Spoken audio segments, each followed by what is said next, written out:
Latest update news নিয়ে চলে এলাম, জব সার্কুলার নিউজ নিয়ে। তো এই সার্কুলার নিউজ আপনাদেরকে জানাবো আমি কিছু আপডেটে, যেগুলো সার্কুলার রিসেন্টলি আসছে 2024 সালের এপ্রিল মাসে। তো এইগুলো আশা করা যায় যে আপনারা এখান থেকে আপডেট জানতে পারলে আপনারা সেই পদ অনুযায়ী আপনারা কাজ করতে পারবেন। তো যে আজকে যে পদের নামটা আনছি সেটা হচ্ছে 60 মুদ্রাক্ষরিক কম্পিউটার অপারেটর। এটা হচ্ছে ভূমি সংস্কার বোর্ডের বাংলাদেশে, ঠিক আছে। তো এখানে নিব হচ্ছে পদ সংখ্যা 1টি।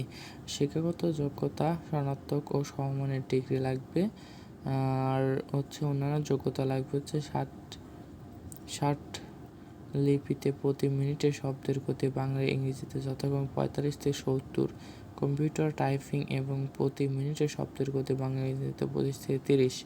তো বেতন স্কেল হচ্ছে 10,200 থেকে 24,680 টাকা পর্যন্ত।